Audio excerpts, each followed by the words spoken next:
Bienvenidos a todos a esta transmisión, eh, precisamente en la misma línea de los eventos que habíamos llevado a cabo horas recientes con Es Libertad Argentina y ahora desde Es Libertad Venezuela, es mi persona Edgar Pacheco, coordinador regional de Estudiantes por la Libertad de Venezuela. Vamos a dar cabida a esta presentación de lo que es o lo que ha llevado a Venezuela a hundirse, ¿no? ¿Por qué se ha hundido Venezuela?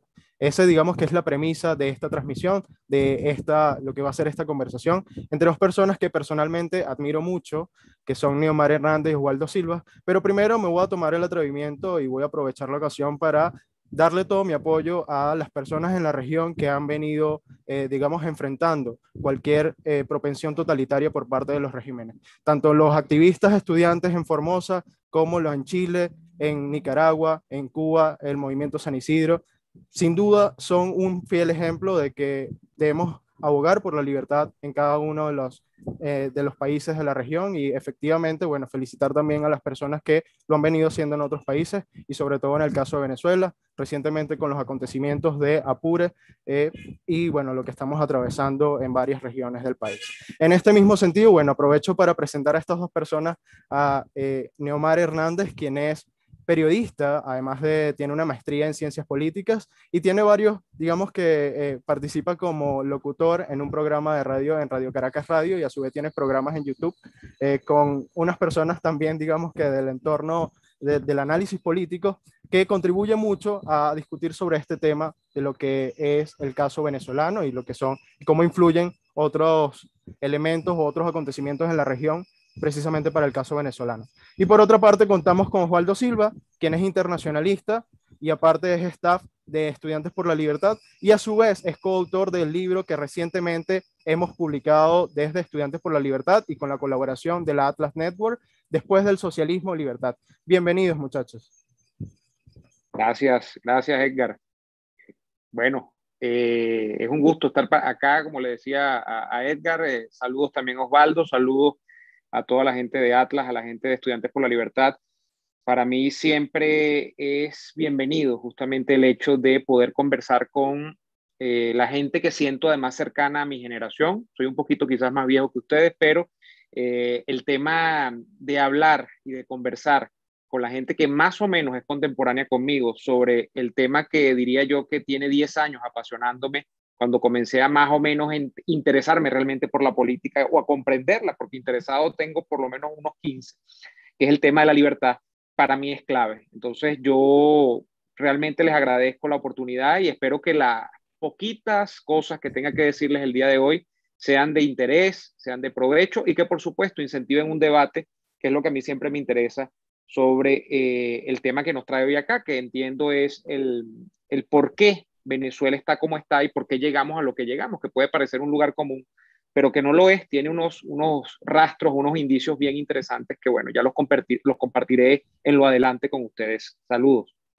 Así es, gracias, Neomar. Bueno, aprovecho la ocasión para quizás iniciar contigo, precisamente porque eres el invitado de hoy, quien va a tener esta conversación con Osvaldo. Y es precisamente aquí nos están viendo personas de varios países de la región. Es decir, como puedes verlo desde los enfoques que has llevado en tus programas, América Latina está enfrentando problemas bastante graves en términos políticos, sobre todo, ¿no? Y digamos que la pandemia ha influido mucho en que eso se encrudezca o digamos que se desvanezca un poco. En ese mismo sentido, quisiera aprovechar la ocasión para hacerte esta primera pregunta, quizás para que introduzcas un poco a lo que es el tema de hoy. ¿Crees que lo que hoy atravesamos en Venezuela responde realmente a algún tipo de ideario político o ideología política? Y si es así, pues obviamente nos gustaría que más o menos esbozaras a qué responde. Sí, hay un componente, cuando uno habla de ideologías, uno habla de una, podríamos decir, una cosmovisión, que es una cosmovisión, una manera abarcante de ver el mundo. Y en el sentido abarcante uno se refiere es a ver la economía, ver las relaciones de la interacción social, ver las relaciones entre esa sociedad y el Estado, que es fundamental para cualquier ideología, ver la relación con la historia incluso, el de dónde venimos que tiene cada pueblo. De manera que si uno se sitúa a ver qué ha ocurrido con Venezuela, probablemente habrá un componente ideológico con respecto a cómo se han llevado los destinos políticos, económicos y culturales de este país. Por supuesto que sí.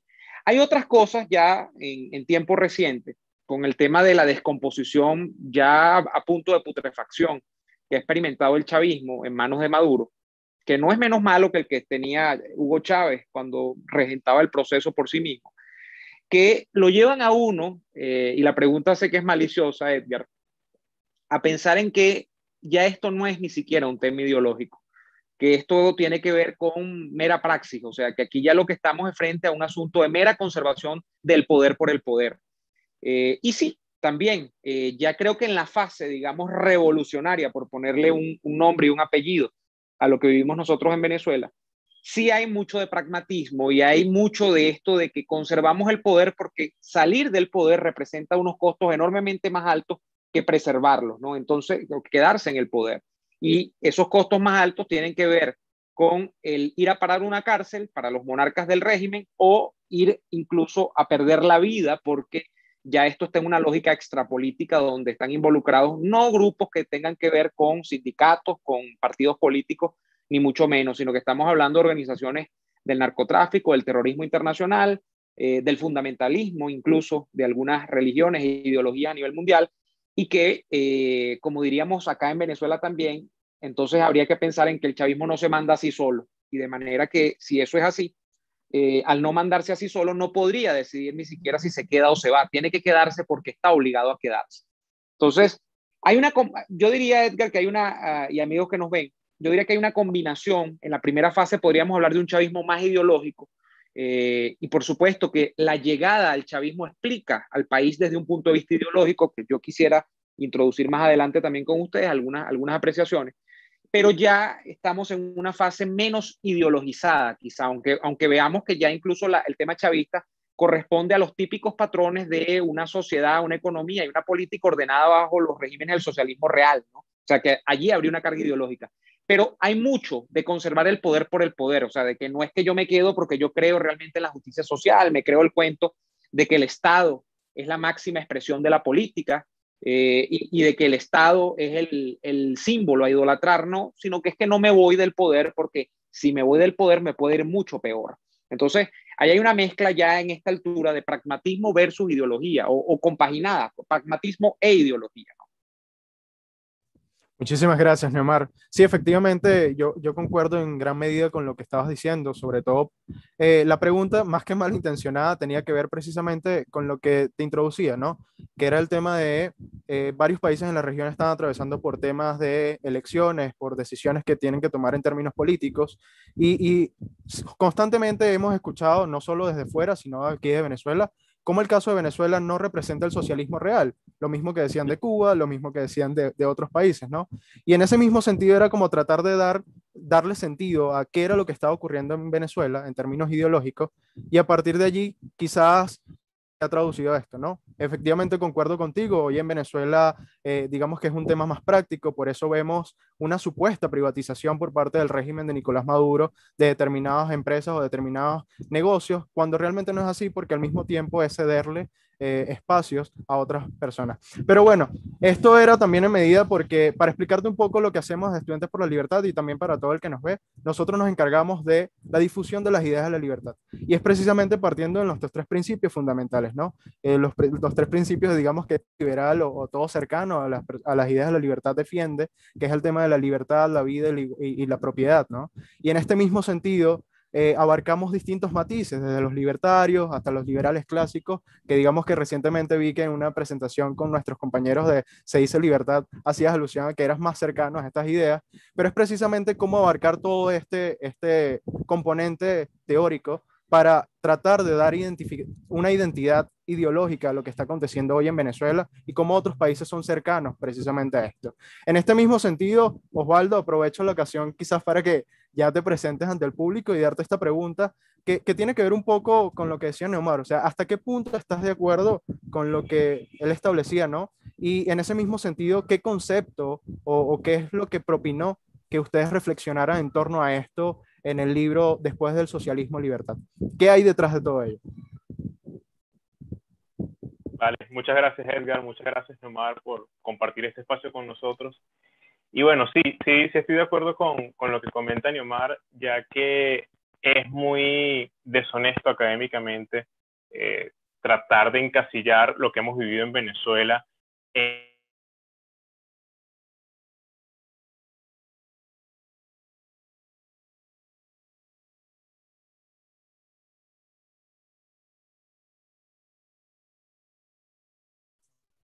No sé si me han perdido, Osvaldo. Osvaldo, ¿estás allí?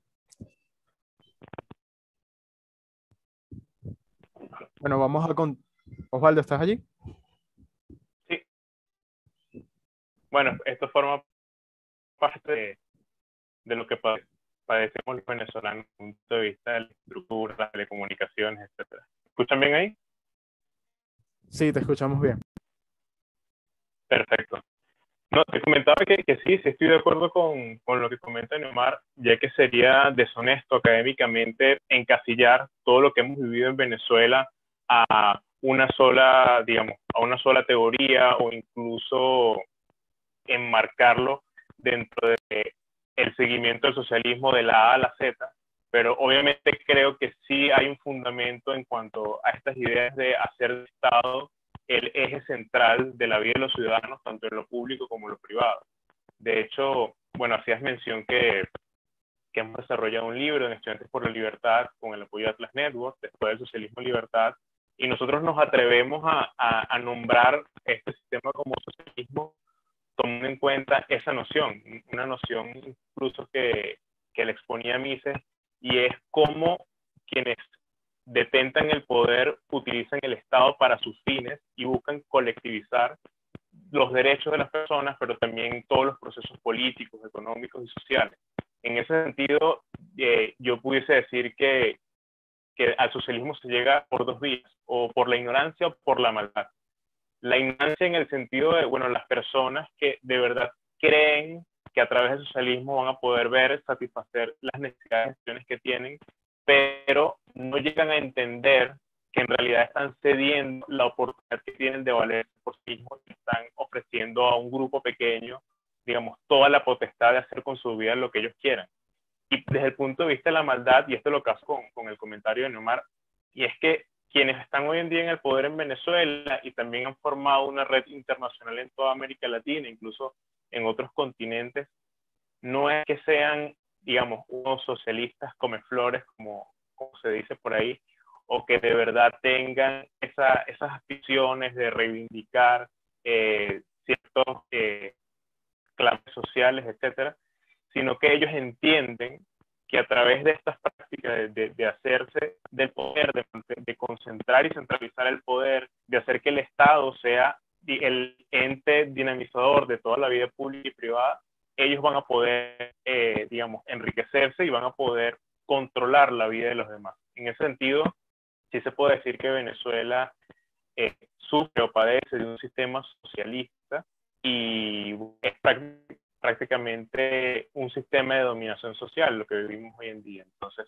es a lo que debemos apuntar nosotros como individuos, pero sobre todo como activistas por libertad, de tratar de hacerle entender a las personas dónde se unen los puntos de cuáles son las consecuencias que estamos viviendo ahorita, pero qué viene antes. O sea, cuáles fueron las políticas públicas que nos condujeron a lo que vivimos hoy en día. Entender que no es que hay una casualidad, es decir, lo que nosotros vivimos desde el 99 hasta el 2006, del 2007 al 2012, y a partir de ahí con toda la época en la que Maduro ha estado al frente del Ejecutivo Nacional, ha tenido una intención, ha sido, digamos, direccionado para ellos mantenerse en el poder mientras el resto de la sociedad padece de todos los problemas que vivimos actualmente. Muchísimas gracias, Waldo. Precisamente esto da cabida para la próxima pregunta que tiene que ver, no sé si me escuchan bien o algo, pero si se me congela la imagen, espero no tener una mala cara cuando se congele. Bueno, la cuestión es que Andrés Quilarte, uno de los coautores también del libro, hablaba precisamente de dónde parte toda esta idea, ¿no? Y es parte de lo que más o menos esbozaba Neomar al principio, es decir, hay quienes dicen que el inicio de todo esto es en el 98, que es parte de quiénes eran los actores políticos. Pero Andrés Guilarte hace alusión a que es antes, ¿no? Que tiene que ver con quizás las guerrillas urbanas que nacieron en Venezuela, que digamos que influían en temas de decisiones políticas o no, o digamos, algunas decisiones de los entes gubernamentales o de las personas de Estado en aquel momento que fueron sembrando los cimientos o generando los cimientos para que se produjera algo como el chavismo. Una pregunta que quizás es fundamental para darle sentido a esto, Neomar, tiene que ver con que tú crees que esto hubiese tenido la solidez que tiene el chavismo como idea política, tendría la solidez, cuando digo solidez obviamente hay matices, ¿no? Pero me refiero, digamos, a sostenerte durante tanto tiempo si no hubiesen cambiado la constitución del año 99, en el año 99. Pero fíjate, no te quiero repreguntar, pero voy a poner una pregunta en general en el aire para la gente.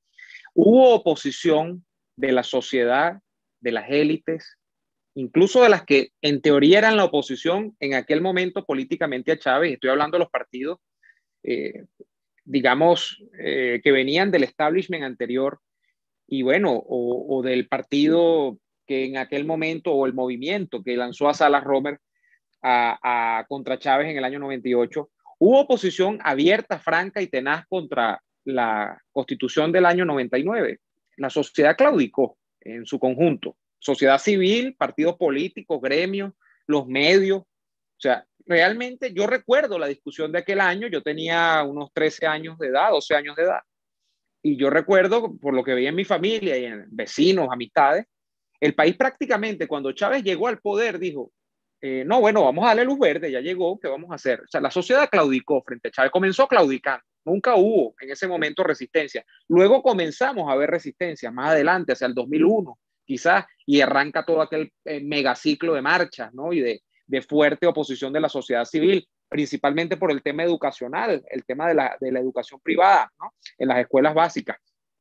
Pero al principio no. Entonces, claro, la Constitución, Edgar y amigos que nos ven, es un elemento fundamental para entender el proyecto de perpetuación del chavismo. Sí, pero si te das cuenta, y yo estoy francamente a favor de que la Constitución del año 99 sea al menos revisada, escúchame bien, al menos revisada, si no derogada completamente, porque allí hay unos elementos que parten desde el punto de vista incluso de la continuidad de los cargos de elección popular, este tema de la reelección indefinida que fue incorporado luego, el tema de la participación militar dentro de la vida política nacional como factor de desarrollo nacional, porque así los nombran en la Constitución, el cuento de que todo el mundo tiene derecho a todo, porque esa es básicamente la idea que da la Constitución, y la gente dice, bueno, pero yo tengo derecho a todo, pero como dicen los gringos, alguien tiene que pagar el almuerzo. ¿Quién va a pagar todos mis derechos? Es la gran pregunta que como liberales tenemos que hacernos, ¿no? Y eso es lo que frente a esa Constitución. El caso es que esta Constitución, incluso, así es de criminal el chavismo, que llegado a un punto, y el punto de quiebre quizá es el año 2000, ahora se me va, bueno, primero el 2007 y luego el 2009, cuando pasa el tema de la reelección indefinida, se le queda corta al chavismo. Y es una Constitución ampliamente creada con el sentido de perpetuar al chavismo, pero se le queda corta. Chávez nunca pensó que la Constitución se le iba a quedar corta y se le quedó corta. Respondiéndote cortamente también con el tema de la Constitución. Sí, la Constitución es fundamental. Si Chávez no hubiese modificado la Constitución, no hubiese podido echar adelante la gran cantidad de cambios destructivos que tuvo que echar adelante en el país para monopolizar el poder. Pero incluso esa Constitución que él utilizó para eso, en algún momento al chavismo, que definitivamente responde a una lógica ilimitada del poder, se le quedó corta. Y por eso es que han tenido que montar enmiendas, reformas, todo el caso, bueno, primero en 2007 la rechaza en teoría la sociedad civil, y cuando la rechazan el tipo se insiste con eso en 2009, y luego, bueno, una cantidad, hay gente que se dedica a ver cuántos artículos de la Constitución ha violado Chávez o el chavismo y después, luego Maduro en tantos años, y prácticamente han violado la mitad de la Constitución. Eso es lo que uno puede ver. Entonces, allí es donde vemos que incluso una Constitución que es creada para hegemonizar el poder, se queda corta. Y eso te da una idea de lo hegemónico que es el proyecto, que ya no es un proyecto, ya es una realidad, porque estamos hablando de 22 años, no es una cosa que existe en la mente, no, existe en la realidad. Existe, el chavismo existe como realidad y existe como proyecto ya llevado a esa realidad. Entonces, son 22 años de destrucción que con la Constitución, sin la Constitución hubiesen sido imposibles, pero además se les quedó corta. No te insisto más en la idea porque creo que voy a redundar muchísimo. No te preocupes, Neomar. La verdad es que bastante agradecido por esa reflexión. Yo creo que eso influye un poco en, digamos que en la reflexión que he tenido estos días, que es precisamente en torno a eso que comentaba al principio, ¿no? De dónde parte esto y que quizás el golpe del año 92 no tenga nada que ver con la consecución del poder, sino con generar inestabilidad para un proyecto a futuro, que era lo que de verdad se propició en el 98 y luego con el tema constitucional, ¿no? Pero en ese mismo sentido me gustaría saber cuál es la opinión de Osvaldo. Ojo, de antemano decirte que, bueno, me dolió mucho cuando hablaste de los 22 años, porque, bueno, si te pones a ver en retrospectiva, luego vemos los 69 años de Cuba y digamos que la esperanza de la juventud se cae bastante, pero bueno, más allá de esta apreciación, me gustaría saber la opinión de Osvaldo respecto a este tema. Excelente. No, sí, bueno, sí fue fundamental el tema de cambiar la constitución y no solamente por el tema de las leyes o lo que pudiese establecer esta nueva ley fundamental, sino también por el hecho político de aprovechar eso para hacer un reseteo de todo el sistema político, es decir, pasar de tener una constitución a tener que elegir ahora un nuevo Tribunal Supremo, un nuevo Consejo Nacional Electoral, volver a una elección de la presidencia de la República. Eso, digamos, fue un momento político que ellos aprovecharon para incluso cambiar la historia, cambiar el nombre del país, cambiar todo el tema de la bandera y incluso me atrevería a decir que también en un recurso de propaganda. Es decir, nosotros venimos aquí a hacer todo lo que no hicieron anteriormente, lo que ellos llaman la Cuarta República. Nosotros venimos a refundar el Estado con una nueva noción, con una nueva idea de lo que debería ser el Estado para los ciudadanos. Y eso fue lo que le dio el impulso. Obviamente ya toda esa percepción cambia muchísimo cuando comienzan a hacer gobierno, es decir, luego que salen electos en el 98, tienen ese primer año de prácticamente rehaciendo la constitución y reconfigurando el Estado, pero empiezan a gobernar en el 2000 y eso es lo que habla Neomar, ahí mismo la gente se da cuenta de que, oye, sí les permitimos la entrada porque creíamos en la alternabilidad, creíamos que la democracia estaba totalmente sólida, que no importaba quién llegara al poder, porque bueno, Venezuela ya había logrado salir de las dictaduras, tenía 40 años, una tradición de democracia, y bueno, eso terminó demostrándose que no era así, que sí era posible, digamos, derrumbar o intentar socavar el espíritu de los venezolanos y someterlos a un nuevo sistema que bueno, ese primer, digamos, espabilamiento, por así decirlo, se da entre en el 2001 y el 2002, pero a partir de ahí, bueno, todo ha ido en caída con sus altos y bajos, hay diferentes hitos que se han propiciado desde el punto de vista político, económico y jurídico que nos han traído hasta aquí, pero creo que no lo hubiesen podido hacer sin el primer impulso que fue rehacer la Constitución y con ello la concepción del Estado en el 99. Muchísimas gracias, Osvaldo. Sí, yo creo que antes de caer precisamente en esos hitos, que está, digamos que me atrevería a decir que Neomar puede ahora decir nuevamente que esta es una pregunta trampa, ¿no?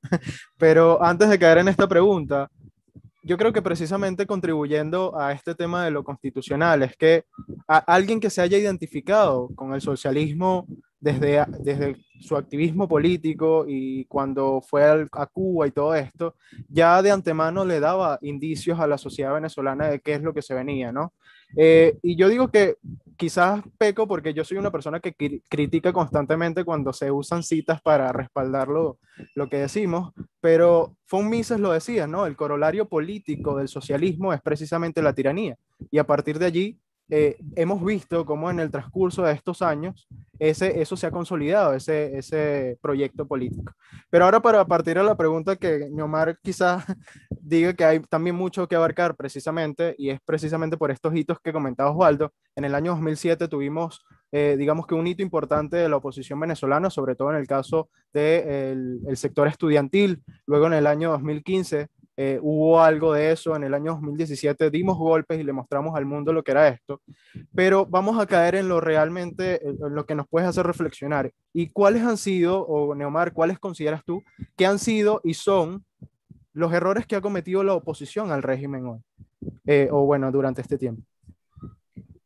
Bueno, el error que hemos cometido todos en un principio, pero en el que han persistido algunos dirigentes de la élite política opositora, es el de creer que estamos bajo una lógica democrática o una lógica netamente política, para no meternos con caracterizaciones si esto es democracia, si esto es una semidemocracia.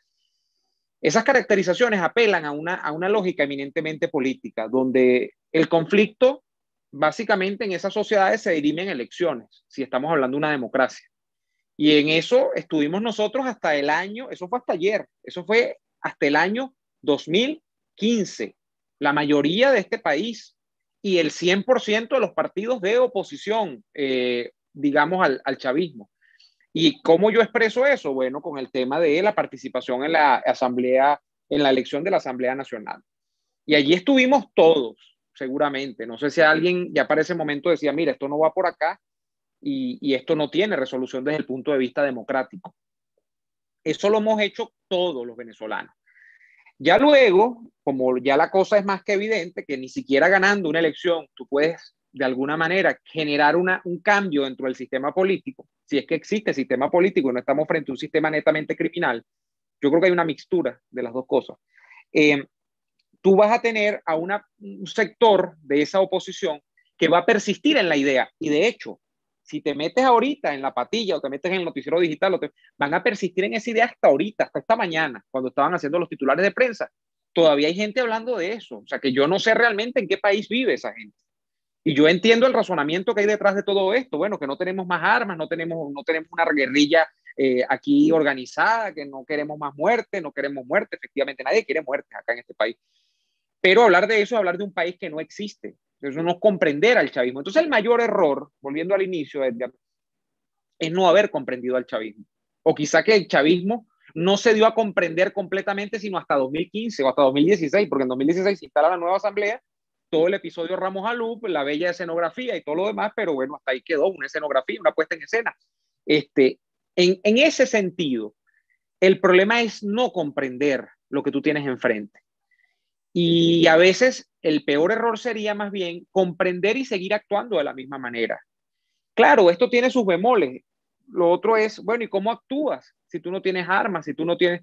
Bueno, actúas por lo menos desde el punto de vista de reconocerlo y comunicar lo que tú tienes enfrente. Y ya luego, bueno, dar una lucha que yo no sé si durará un año, durará 2 o durará 15, pero es por lo menos caracterizando de manera correcta lo que tú tienes enfrente. Hay gente que ni siquiera eso, y son gente bien encumbradas dentro de la oposición, que te dicen, bueno, no, que no sé cuántos ejemplos en la historia, y entonces los tipos empiezan a inventar de 400, hay 400 transiciones a la democracia en la historia de los últimos 20 años del mundo, y en esas 400 se ha hecho lo que ellos dicen, que es que no, hay que meterse en las elecciones, así te roben y te roben y te roben.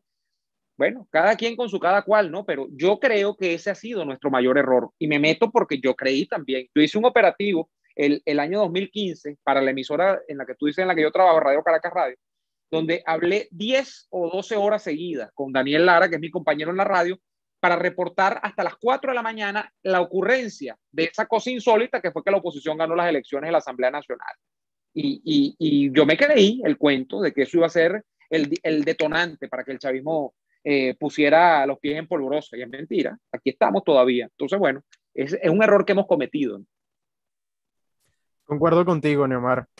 No precisamente porque vayamos en la misma línea de ideas, sino porque siendo más joven y no habiendo participado digamos que en temas políticos, más allá del activismo o más allá de, digamos, en organizaciones sociales, como en este caso lo hago como coordinador regional de Estudiantes por la Libertad, sí me ha llevado a la reflexión de lo que acontece en Venezuela o lo que sucede en Venezuela.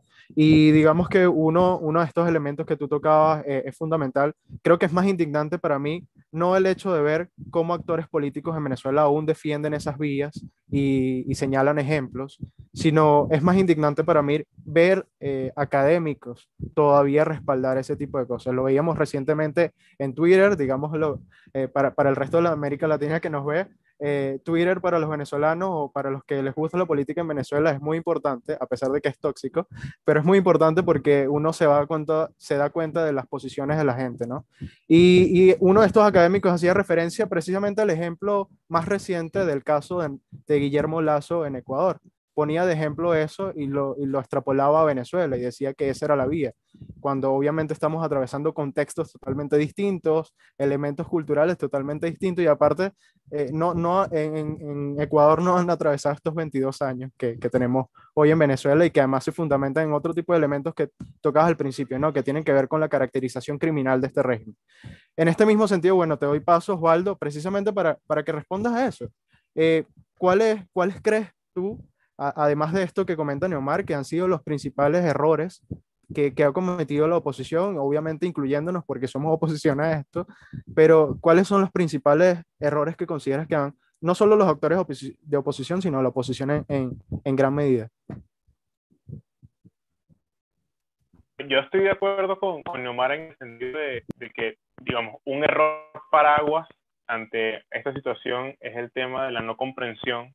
De hecho, en el libro también hacemos mención a una obra muy importante, de hecho, bueno, me influyó también, que es Un dragón en el trópico, con dos grandes intelectuales que han tratado el tema de Venezuela, y es como, bueno, también hay que hacer la salvedad de que es un libro escrito en el 2012, todavía no había ocurrido todo lo que pasó en la época de Maduro, pero digamos, análisis como este se limitan al juego político, y eso es lo que se traduce luego o se extrapola a los medios de comunicación, y eso es lo que termina consumiendo uno como ciudadano. Ahí me tomo el atrevimiento de hacerle seguimiento a la respuesta de Neomar y ponerle, digamos, una capa más, y es el hecho de que nosotros, bien como sociedad civil, porque, bueno, porque hacemos vida en organizaciones no gubernamentales o porque somos ciudadanos que buscamos participar de una manera u otra, también militantes de partidos políticos que no necesariamente sean, digamos, los dirigentes de los partidos en sus estructuras nacionales, hemos cometido el error de no buscar una alternativa o no indagar más en qué podemos hacer para evitar esto. O sea, me tomo por ejemplo a mí, yo con 26 años, bueno, la primera elección en la que participé fue en la del 2012 y la segunda y hasta ahora última ha sido la del 2015, como mencioné Omar, donde todo el mundo creía, incluyéndome, creo que incluyéndonos a todos, que esa era la gran salida, que había una oportunidad, y bueno, poco a poco fuimos dándonos cuenta que no era así. Lo que quiero decir con esto es que nosotros también, a nivel individual, tenemos una responsabilidad porque nos quedamos con lo que nos dicen, con lo que nos comunican. Y hoy en día, y lo vemos nosotros los jóvenes, que bueno, estamos en esa transición entre lo que sucedía en la televisión y la radio y toda la dinámica de las redes sociales. Y es que al final son casi siempre los mismos intelectuales, que la mayoría de ellos están muy alejados de las ideas de la libertad o están, digamos, más cercanos al socialismo, y por eso no quieren, digamos, distanciarse tanto de este sistema, sino decir, bueno, estas son personas que han cometido errores, hay corrupción, digamos, han habido traspiés que han tenido la consecuencia de, bueno, que hay un problema eléctrico, hay un problema en infraestructura, hay un problema en telecomunicaciones, pero no hay un diseño intencional para que esto fuese así. Entonces, bajo esa lógica, y eso es lo que comunica y lo que la gente consume, terminan existiendo estas taras de, bueno, esto no es verdadero socialismo, estos son personas que, bueno, hay ciertos individuos que han cometido crímenes y, bueno, hay una forma incluso de que se dé una negociación y que vayamos a una elección, etc. Como no hemos quedado con eso, con ese entendimiento y no hemos buscado una alternativa, no hemos buscado incluso que son iniciativas de parte de la sociedad civil, tampoco hemos logrado dar con esa solución a lo que es el tema de Venezuela. Entonces, más allá de la comprensión, que puede ser válida bien porque hay un conflicto de intereses o porque literalmente hay algún tipo de limitación académica, intelectual o lo que sea, también el error de nosotros como sociedad ha sido quedarnos con lo que nos presentan y, bueno, y limitarnos a jugar en el corral que nos instalaron y no ir más allá y buscar una solución de otro tipo. Que al final de cuentas, bueno, Edgar lo mencionaba anteriormente, nuestro rol desde una ONG o desde la sociedad civil es más que todo incentivar el debate, el tema de manejarlo en el mundo de las ideas y por lo menos aportar desde ese punto de vista. a que la gente vea otra visión, a que la gente comience a reflexionar verdaderamente qué es lo que sucede en Venezuela, tanto adentro como fuera, porque necesitamos a la gente de afuera, y a partir de ahí construir la solución. Entonces, esto básicamente sería mi visión con respecto al tema. No, estoy totalmente de acuerdo, Osvaldo, pero yo siempre le agrego y quizás lo veo, o esta reflexión es precisamente siendo atropellado porque, bueno, las universidades no están avanzando en este momento, lo que son las universidades públicas, digamos que conseguir un trabajo por parte de la juventud es más difícil, llevar comida a la casa es aún más difícil, no sé qué, pero yo siempre llevo esta reflexión de que el no actuar político de muchos jóvenes en este momento no tiene que ver sobre todo con apatía política, porque lo comentaba anteriormente, que en las redes sociales, sobre todo en el caso de Twitter, podemos ver la identidad política de muchos que usan esta red, sobre todo en el caso de Venezuela, y vemos que sí, ahí la gente sí se involucra en las discusiones políticas, pero el tema está en que la participación política, digamos como que la falta de participación política por muchos jóvenes, que digamos acentúa esta crisis en términos de liderazgo por parte de la oposición y todo esto, viene también respaldada por un tema de que el Estado generó las necesidades, o bueno, vamos a decirlo con nombre, el chavismo generó necesidades lo suficientemente grandes como para que una persona que antes hacía política o hacía activismo político, voluntario político, con su tiempo de ocio, hoy en ese tiempo de ocio decida emplear o obtener otro empleo precisamente para poder comer y cumplir las 3 comidas diarias. Entonces, digamos que allí vemos cómo también esto pudiese estar planificado, ¿no? El tema de poco a poco ir sacando a personas de el interés en el activismo político. Pero bueno, no para caer mucho en ese tema, quizás orientarlo un poco a otra cosa. Recientemente leí un artículo nuevo del intelectual cubano Carlos Alberto Montaner, quien decía que, o sea, él decía que en el caso de la sociedad cubana, los jóvenes cuando tengan el ambiente no sienten el olor a pólvora con que derrotaron a Batista ni al imperialismo yanqui, sino la naftalina de las viejas ideas. Y él hacía referencia a esto precisamente al nuevo movimiento San Isidro, ¿no? Lo que está sucediendo en Cuba respecto a las revueltas, sobre todo de los movimientos juveniles de cara a movimientos artísticos, pero que sobre todo tiene que ver con los jóvenes, los que no presenciaron esos 60 y pico de años del régimen cubano. Esto tiene que ver con la próxima pregunta, Neomar, y voy a abrir contigo precisamente para saber qué tienes precisamente que decir sobre esto, y es, ¿tú crees que los ciudadanos hoy en Venezuela conocen cuál es el origen de todos los males que estamos atravesando hoy? Es decir, constantemente entramos en el debate, ¿no? De mucha gente que le echa la culpa quizás a los bloqueos y todo esto, pero ¿crees que en el fondo la ciudadanía venezolana hoy se da cuenta de cuál es el origen de todos los males? Mira, hay dos formas, esto va a sonar la respuesta de Luis Vicente León, pero hay dos formas de ver este asunto. Una forma optimista o una forma pesimista. Como Luis Vicente dice cuando hay elecciones, hay dos posibilidades, puedes ganar o puedes perder. Casi que le falta decir, bueno, puedes empatar como en el fútbol. Mira, la forma pesimista de ver este asunto tiene que ver con cosas que son reales y hacia dónde apunta, por ejemplo, el caso de nosotros como liberales, el tema de la comprensión no de esta realidad, sino de una realidad que viene de por lo menos 35 o 40 años atrás, en la época de la fase de la descomposición de la democracia civil, que son los 40 mejores años dentro de todo lo malo que hemos tenido, que ha tenido Venezuela en 200 años de historia. Esa realidad, o la comprensión de esa realidad, desde el punto de vista pesimista, nos habla de una gente que está acostumbrada, y hablo de la sociedad civil venezolana, a relacionarse de un modo específico con el Estado venezolano. Y esa relación, para ponerle pocos nombres, es la relación paternalista, o así como se conoce generalmente en la teoría política que habla del sistema político venezolano. Es una relación que es de dependencia bidireccional, porque depende del ciudadano del Estado, porque está acostumbrado a que el Estado prácticamente, bueno, haga de todo, y depende del Estado de ese ciudadano, porque es un Estado que requiere de ese ciudadano para hegemonizarse en el poder. Y la mejor puesta en escena de esto son los momentos en los que Chávez hacía lo que hacía para ganar y ganar elecciones. en este país. Ya después, bueno, las elecciones no importaban tanto, sino que había que quedarse por mecanismos de fuerza o incluso amañar las elecciones, ¿no?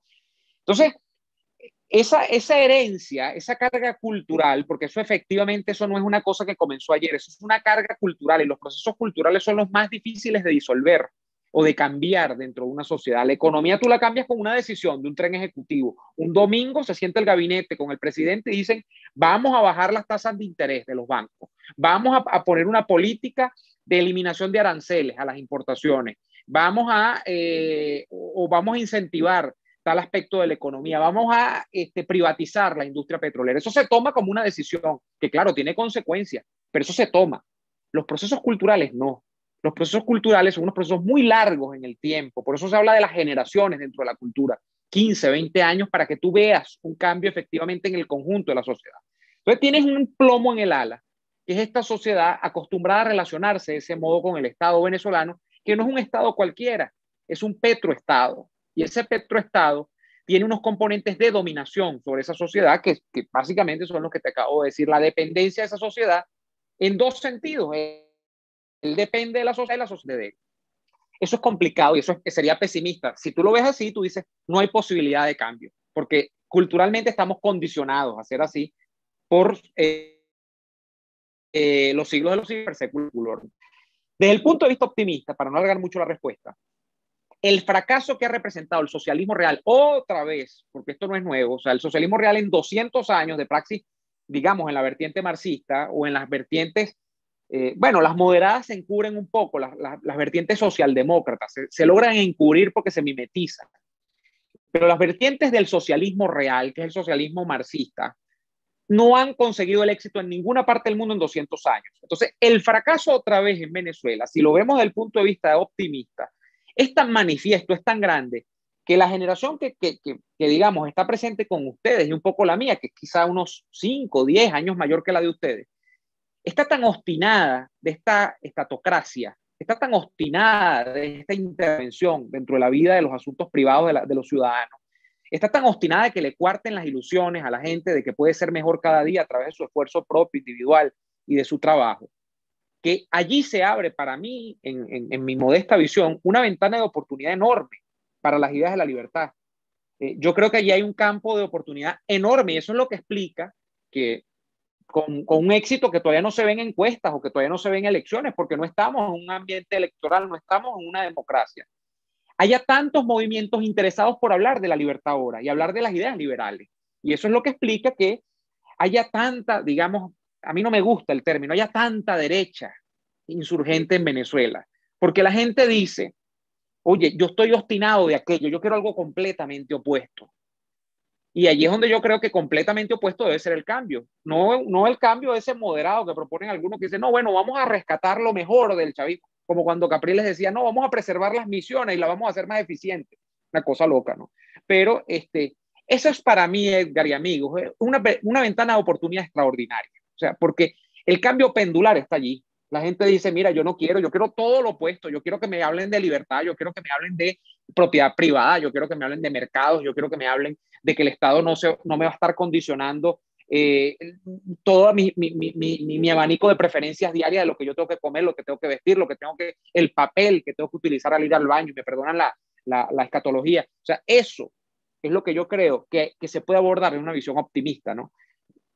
Lo otro es, bueno, persistir en algo que es una visión sesgada, una visión también que tiene algo de componente real, que es que tenemos una carga histórica, una carga cultural, pero que si nos quedamos allí, entonces nunca haremos movimientos que hablen de la libertad, nunca nos quedaremos en la creación de movimientos que hablen de algo distinto a lo que es tradicionalmente la oposición al chavismo en Venezuela, que es una playa de partidos socialdemócratas, todos son igualitos.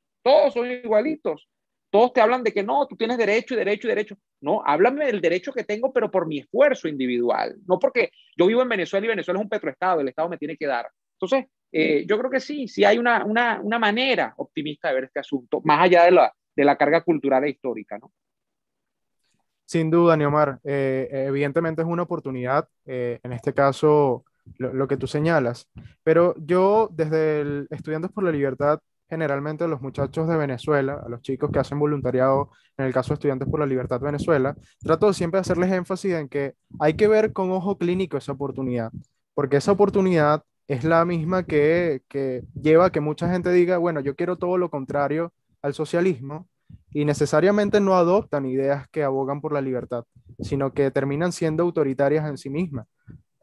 O, por ejemplo, el surgimiento de más jóvenes apoyando regímenes dictatoriales en Venezuela, como es el caso de jóvenes que apoyaron el tema de Marcos Pérez Jiménez o hablando bien de Ujú. lo que hizo Pinochet en Chile y todo ese tipo de cosas, tomándolas como ejemplos. Yo creo que precisamente forma parte de esto, de ver con ojo clínico lo que esta oportunidad. Efectivamente, yo estoy de acuerdo contigo. Ahora somos más los que hablamos de las ideas de la libertad y somos más los que escuchamos a otros debatir sobre las ideas de la libertad. Pero efectivamente, siento que hay que reflexionar mucho en torno a de qué manera se llega a esas personas, porque hay muchas que solo actúan de manera reaccionaria, ¿no? O sea, es por solo llevarle la contraria a lo que sucede hoy, y en ese solo llevarle la contraria, bueno, sucede quizás lo mismo que abonó el terreno en el 98, que es el tema del descontento político, la falta de, digamos, identidad sobre algún partido político o líder político y todo esto, y abogó, llevó a que optaran por un, digamos, una persona ajena al terreno político y que tenía otro tipo de ideas, entre comillas, contrarias a lo que se había implementado, solo que más radicales, ¿no? Pero bueno, Osvaldo, adelante. Creo que te caíste, te voy a repetir la pregunta. Y bueno, para todos también los que nos están viendo, ¿crees que hoy la ciudadanía venezolana, perdonen que no me gusta a mí decir sociedad civil, siento que eso atrae otro tipo de elementos, pero la ciudadanía venezolana hoy es consciente de qué es lo que nos ha llevado a todo esto? Sí, bueno, en la actualidad y desde mi experiencia como activista pro libertad, incluso en la política estudiantil, creo que a partir más o menos del 2014 comenzamos a ver que la gente reconoce que los problemas que vive actualmente se deben, algunos le dicen el gobierno, otros le dicen el Estado, otros se atreven a decir el chavismo, pero todavía no han ido más allá y es saber o incluso atreverse a decir que existen unas ideas bien específicas o una serie de políticas públicas bien específicas que están detrás de lo que uno comprende como chavismo, como Estado, como gobierno. Entonces, en ese sentido, digamos, yo me quedaría incluso a medias en esa respuesta, en el hecho de decir sí, o sea, ya por lo menos dijeron la primera línea. O sea, el hecho de que existe una persecución política, el hecho de que haya presos políticos, de que exista una carencia la distribución de alimentos, en la producción de bienes, en que se me vaya la luz, en que la conexión de internet sea inestable, en que no tengan tantas oportunidades como en otros países, se debe a que, bueno, el chavismo, el gobierno, el Estado han hecho un conjunto de políticas públicas que, bueno, ha socavado las oportunidades privadas y, bueno, también todo el tema en el ámbito público. Pero no hay una comprensión total sobre cuáles son las ideas o cuáles son las políticas específicas que nos condujeron a esto. Y digamos, es un gran temor que tengo de mi parte porque eso quiere decir que a lo mejor el día de mañana, como tú mencionabas, surge movimientos reaccionarios, se hace más fuerte, digamos, la posibilidad de cambio y logramos salir del chavismo y terminamos votando o haciendo que lleguen al poder personas que apliquen más o menos lo mismo, pero con una retórica un poco más suave, no tan confrontativa, el hecho de que a lo mejor no haya digamos, una política de expropiaciones, pero que el Estado continúa imponiendo muchas trabas al comercio, incluso al comercio internacional. Y bueno, vamos a terminar profundizando en esa espiral de políticas que terminan distorsionando no solo la economía, sino también la vida política y la vida en general privada de las personas.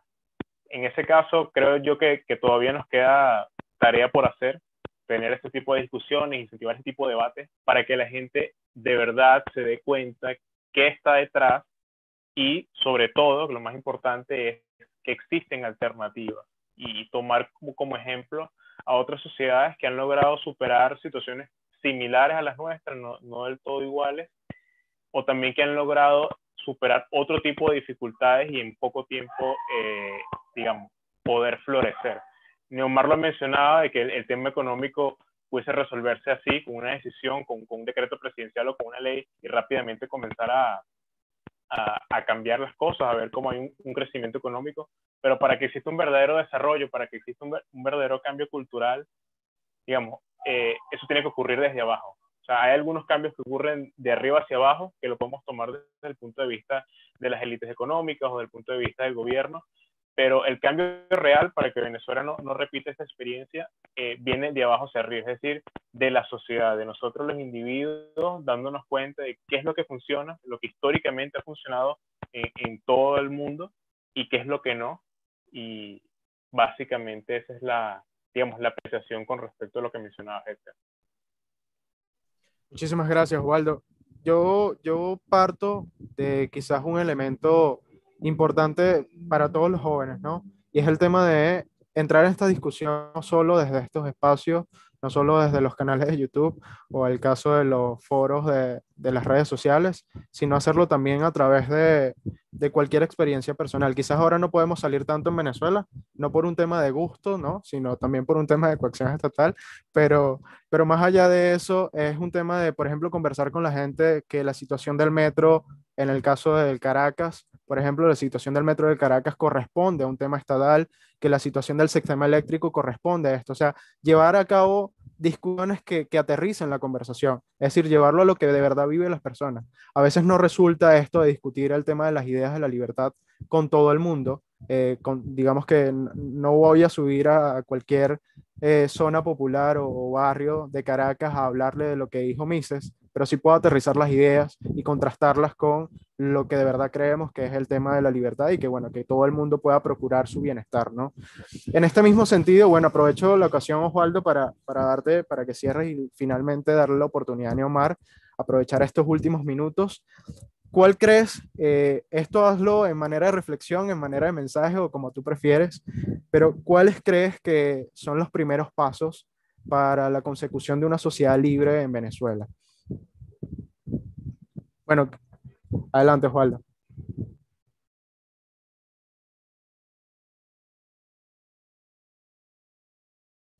No sé si lograste escucharme, Osvaldo, pero bueno, te reitero la pregunta por si hubo algo de delay o algo. Perdón, es un tema de conexión a internet, ¿no? Precisamente esto que les estaba comentando, irlo conversando. Hoy la situación de inestabilidad de internet que tenemos muchos acá en Venezuela corresponde precisamente a eso, ¿no? A la intervención del Estado y a todo lo que hizo el Estado para deteriorar, o bueno, vamos a ponerle mejor nombre, porque decir Estado a veces cae en algo muy banal, lo que hizo el chavismo para deteriorar todo el sistema de comunicaciones en Venezuela. En este mismo sentido, Osvaldo, ¿cuál crees que desde nuestra posición o desde cualquier otra posición, una reflexión, un mensaje, cuáles crees que son los primeros pasos para lograr una sociedad libre en Venezuela?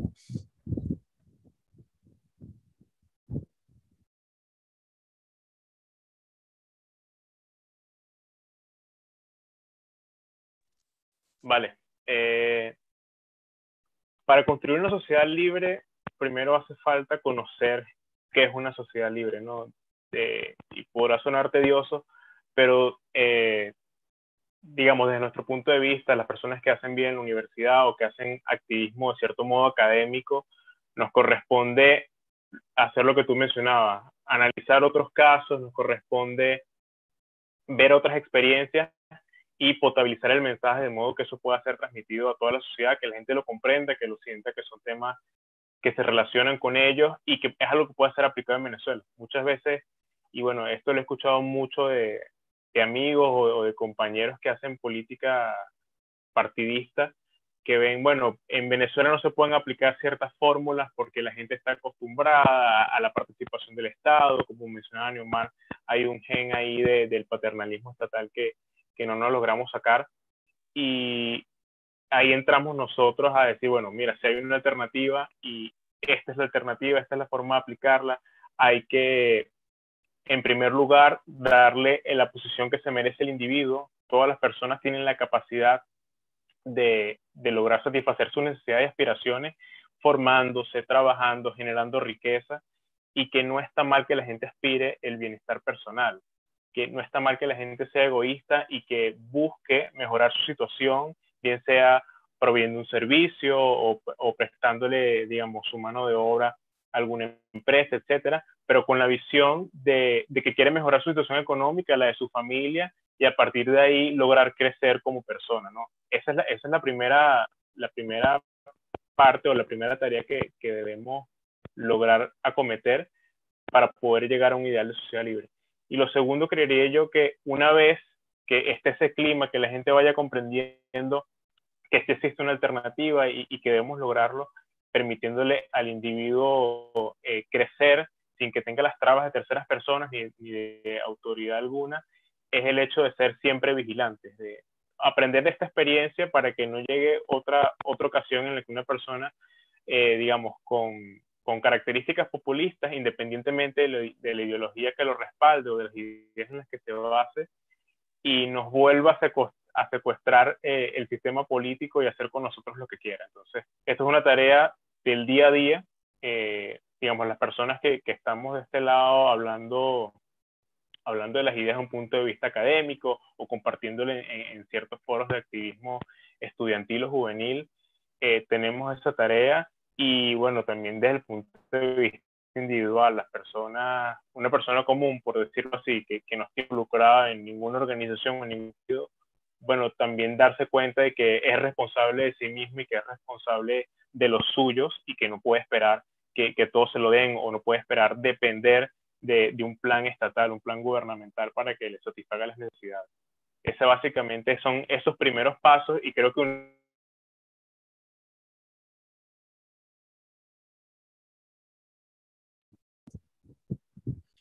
Sí, creo que te perdimos de nuevo, Osvaldo, al final, pero no sé si quieras continuar. creo que la misma dinámica de la sociedad y el mercado hará que las cosas surjan. Muchísimas gracias, Osvaldo. Bueno, ya quizás para finalizar, y yo quería también reflexionar a esto último, precisamente, bueno, dando mi punto de vista, ¿no? Eh, yo creo que lo primordial en este sentido, como digamos que activistas, y bueno, todo el que es joven, yo siempre le hablo a un público más juvenil porque para mí siento que es cada vez más difícil hablar con las personas adultas en Venezuela, ¿no? Por un tema de terquedad, sobre todo, lo digo, lo voy a decir, no voy a generalizar, lo digo por mis padres, son bastante tercos en cuanto a lo que sucede y es difícil darle mi punto de vista, pero es más fácil hacerlo con mis contemporáneos. Y en este mismo sentido, yo siempre le digo a las personas que son cercanas a mi edad y que son menores, que cuestionen absolutamente todo lo que ven, todo lo que leen, es digno de cuestionarse, ¿no? Es digno de preguntar y no repetir las cosas como un dogma, porque eso precisamente, digamos que sumándolo a lo anterior que comentábamos del caso de aprovechar la oportunidad de una manera negativa, es decir, abogando por movimientos realmente que van en contra de la libertad en Venezuela y repitiendo dogmas, podemos establecer, digamos que movimientos bastante peligrosos, ¿no? O podemos defender ideas bastante peligrosas. Y en este mismo sentido, como yo también soy de los que aboga porque esta estrategia de los emprendimientos, de buscar los 6 por qué de cada cosa para innovar, es fundamental en cada una de las ideas que defendemos. Es decir, preguntarnos 6 veces por qué lo defendemos o por qué esta idea nace y todo eso. Le doy paso a Neomar, quien ha venido haciendo precisamente este caso de cuestionarse constantemente. Lo ha hecho a través de los programas, sobre todo en el caso que tienes en YouTube, ¿no, Neomar?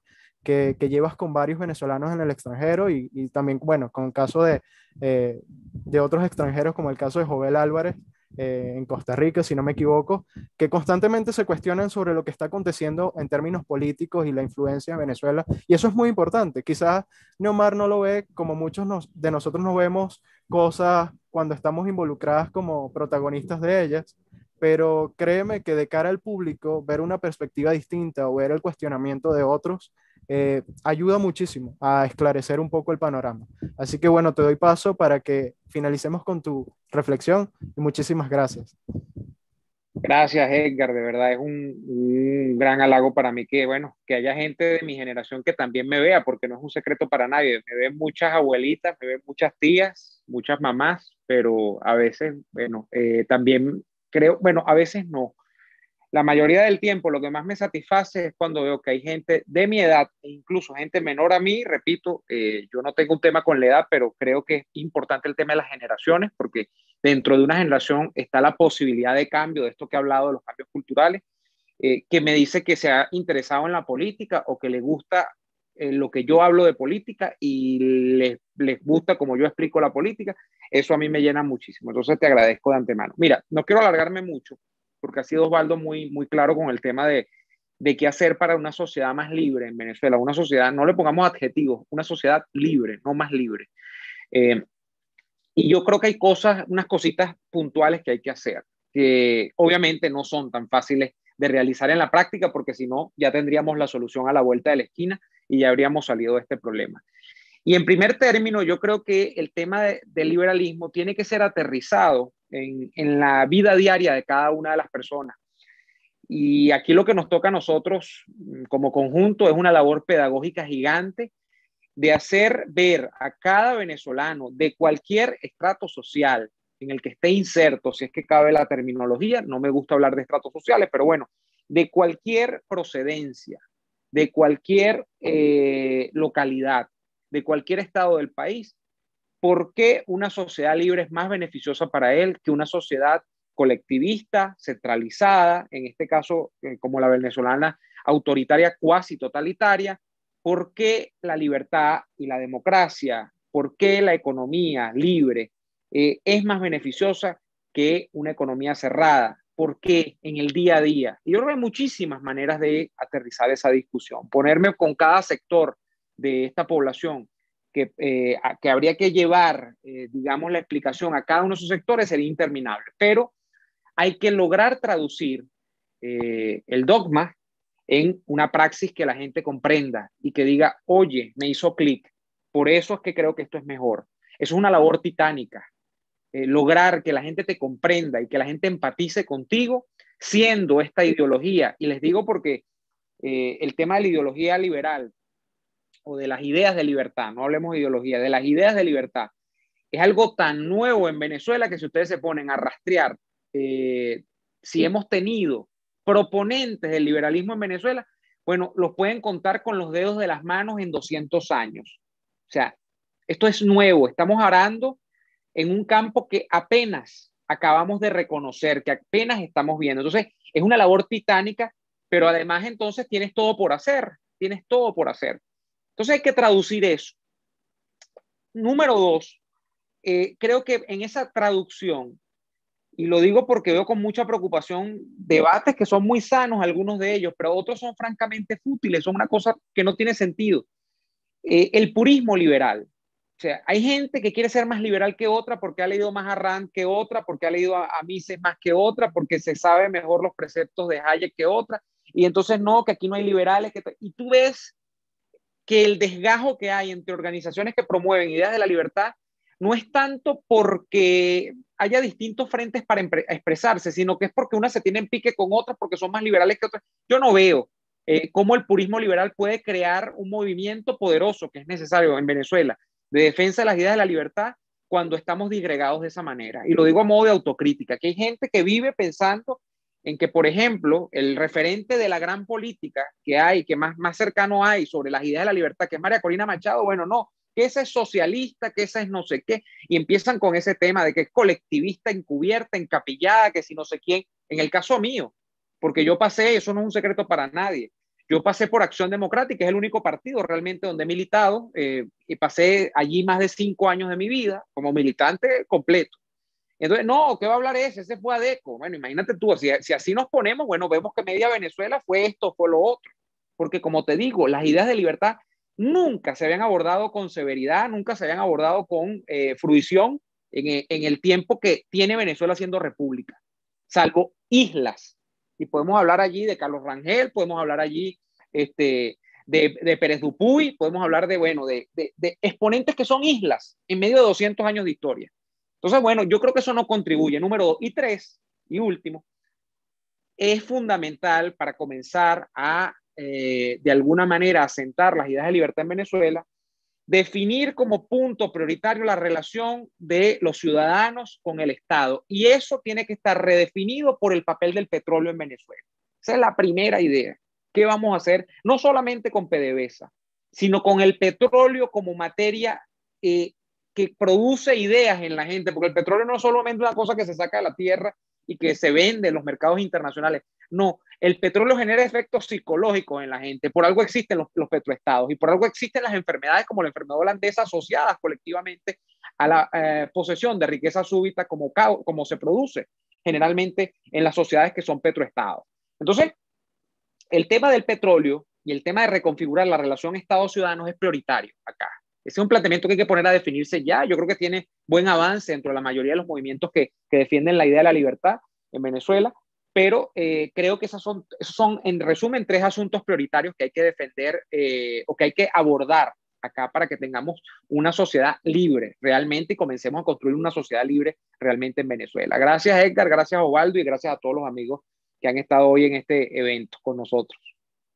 Muchísimas gracias, Neomar. Bueno, quizás atajando este último punto de las críticas respecto a tu pasado en partidos políticos, yo me atrevería a citar a una persona no bienvenida en el mundo liberal, pero forma parte de la cultura de mi generación, que tiene que ver con Willy Rodríguez de Cultura Profética, y él dice que no es contradicción, es enmendarse, ¿no? Eso que estás haciendo ahora. Así que precisamente hay que hacer alusión a eso cuando escuchas la crítica. Todo el mundo es reflexivo constantemente y uno tiene derecho a enmendar. Y en este mismo sentido, pues gracias a todos por haberse unido. Hasta ahora acabamos de terminar esta sesión junto a estas dos grandes exponentes de, digamos, de la comunicación, de las ideas, de constantemente debatir, discutir en el caso venezolano, como son Neomar Hernández, periodista y magíster en ciencias políticas, además de conductor de programas de radio y algunos en YouTube. Espero que empiecen a verlos por esta vía, ya que se quejó por esta vía de que tiene poco público juvenil. Sé que van a encontrar unas buenas reflexiones junto incluso a Jovel Álvarez, quien es un costarricense que además también es de nuestra generación y tiene muy buenas reflexiones en torno al acontecer político. Y por otra parte, también nos acompañó Osvaldo Silva, staffer de Estudiantes por la Libertad y coautor del libro Después del Socialismo, Libertad, precisamente haciendo alusión a todas las reflexiones en torno a lo que está aconteciendo en Venezuela, como el caso de Venezuela es un ejemplo de lucha y de catástrofe también para la región. Cuando hace mucho tiempo no creían en Venezuela el caso de Cuba, hoy vemos el caso de Venezuela igual. Y ahora estamos viendo cómo otros países de la región y países del mundo están enfrentando procesos similares a lo que acontece en Venezuela, y hoy queremos ser la voz, queremos ser la discusión, queremos ser la reflexión en torno a lo que puede acontecer en esos países, y donde ustedes tienen que ver con un ojo clínico, donde tienen que reflexionar y donde tienen que debatir cualquier idea, porque precisamente ahí está el futuro, no solo de su generación, sino de la siguiente.